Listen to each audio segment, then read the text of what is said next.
The Grand Merit Academy was a towering, miles-high monument of obsidian and polished steel, built specifically to honor a single, unshakable universal law: might equals mass.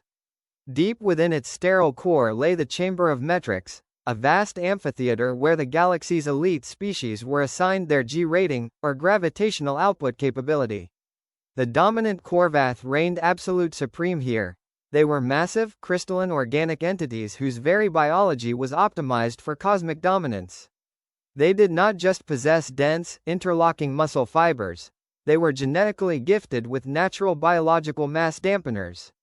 This unique evolutionary trait allowed them to manipulate their local gravity field, letting them exert thousands of pounds of pressure without breaking a single sweat or straining a single tendon. Standing at the absolute, humiliating bottom of the Academy's holographic ledger was Leo, the institution's only human student. On paper, his mammalian anatomy was viewed as a joke by the core worlds. His bone density was classified as a severe structural liability, his lack of natural armor plates was seen as a genetic tragedy, and his soft, vulnerable skin made him look entirely out of place among a sea of chitinous and metallic behemoths. The Academy's Central Artificial Intelligence officially calculated Leo's overall threat matrix at a measly, laughable 0.04%. To the Galactic Council, he was nothing more than a baseline curiosity, a fragile bipedal footnote in a system perfectly designed for heavy-set predators. Leo spent his first few months keeping his head down, navigating the wide corridors with careful precision to avoid being trampled by students who weighed several tons. He was a glaring error in the school's perfectly ordered spreadsheets, a soft creature tolerated only because of a minor diplomatic outreach treaty that the faculty deeply and openly regretted signing. To the arrogant Khorvath faculty, Leo was an annoying bureaucratic mistake that needed to be erased from the Academy's pristine roster. Commander Vane, a towering, obsidian-scaled Khorvath instructor with a reputation for merciless cruelty, decided it was finally time to cleanse the student database. During a mandatory, Academy-wide assembly, Vane called Leo down from the upper stands directly onto the cold, high-traction arena floor. In the exact center of the stadium stood a massive Tier 5 kinetic absorbent pylon, a state-of-the-art device forged from dense diamond-lattice alloy, designed specifically to measure the raw biological force of apex species.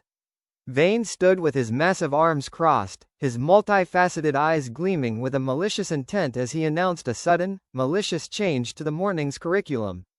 He declared loudly that if the human could not register a standard galactic baseline score on the pylon with a single, unassisted physical strike, he would face immediate, permanent expulsion for biological insufficiency. A wave of harsh, rhythmic clicking sounds erupted from the thousands of alien students in the grandstands, a collective alien laugh echoing through the rafters as they eagerly prepared to watch the fragile, weak human completely humiliate himself and break his own hands against the unbreakable pillar.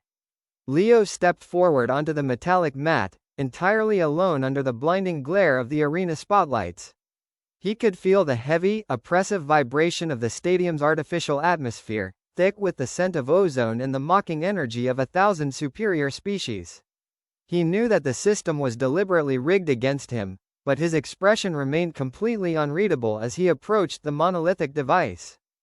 Before Leo could even take his proper stance, Commander Vane stepped forward, eager to demonstrate to the entire assembly what true, unadulterated galactic power actually looked like. The massive Khorvath took his place directly in front of the pylon, his heavy crystalline plates beginning to hum with a terrifying low-frequency energy as his internal mass dampeners engage. The air around Vane visibly warped from the localized gravitational distortion, drawing gasps of admiration from the gathered student body. With a slow, deliberate, and earth-shattering movement, Vane drove his massive, armored forearms straight into the target area of the pylon. The entire arena floor vibrated violently as the monolithic machine absorbed the colossal impact, its internal dampeners groaning under the sheer weight of the blow. The pylon's display screens flashed a brilliant, blinding crimson light before displaying a record-breaking kinetic output score that shattered the Academy's historical records. Vane slowly pulled his arm back, his mandibles clicking in absolute amusement as he looked down his nose at the quiet human standing beside him. The crowd erupted into a deafening roar of cheers, celebrating the display of pure, crushing dominance. Vane sneered at Leo, gesturing toward the glowing pylon with a dismissive wave of his massive, clawed hand.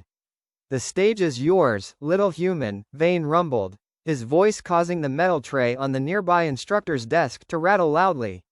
"Try your best to register a fraction of that score, and pray to whatever gods your fragile world has that you do not shatter every bone in your fingers upon impact."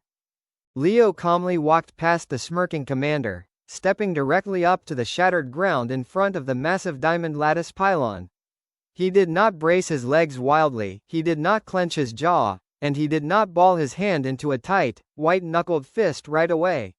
Instead, he simply let his arms hang loosely and naturally at his sides, closing his eyes for a brief moment to take a slow, deep, and perfectly controlled breath.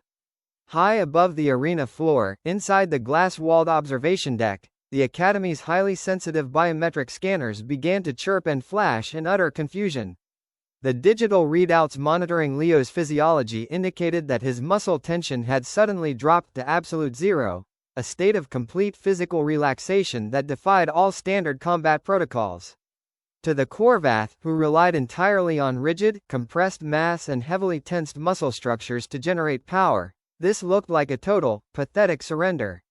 The jeers and mocking whistles from the alien crowd grew significantly louder, filling the vast amphitheater with a wall of dismissive noise as they assumed the human had simply given up before even attempting to strike.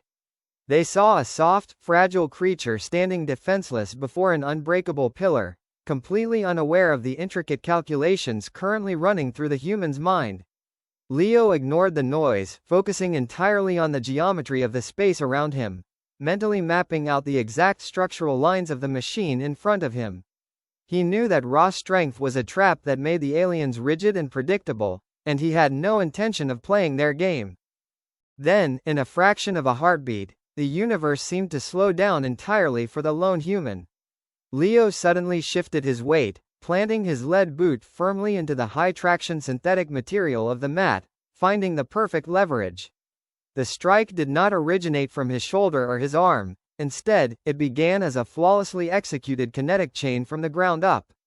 His trailing ankle pivoted sharply, sending a wave of raw force upward through his leg. His hips rotated with violent torque, and his powerful core amplified the kinetic energy like a cracking whip.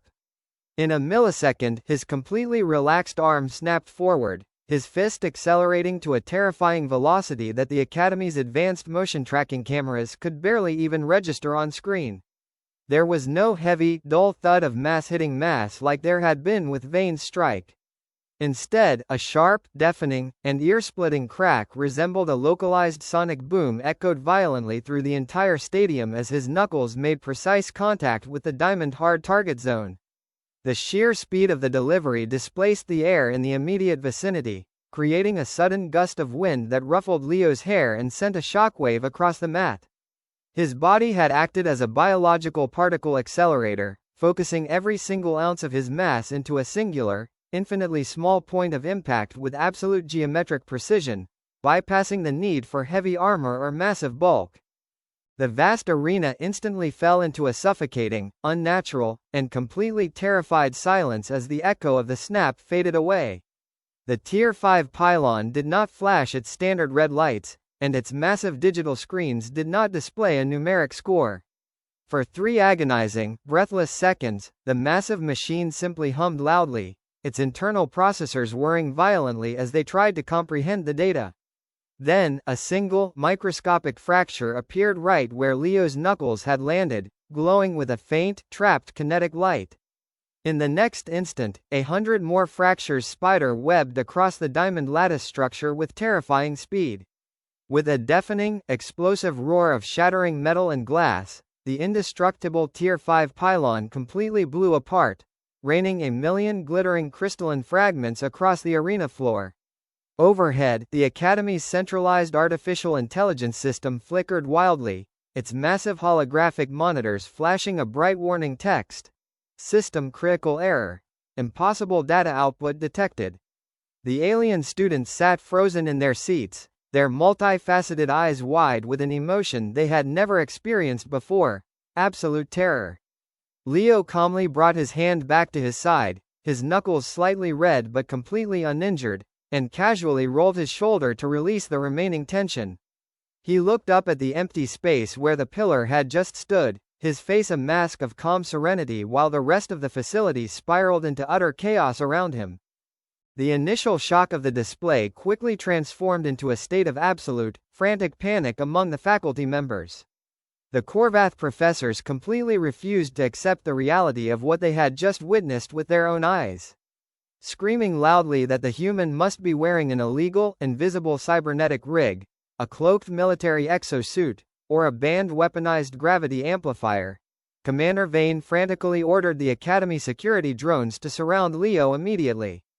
Dozens of heavily armed, hovering robotic sentinels descended rapidly from the dark rafters, their high-voltage energy prods humming with a lethal blue light as they locked their targeting reticles onto the human.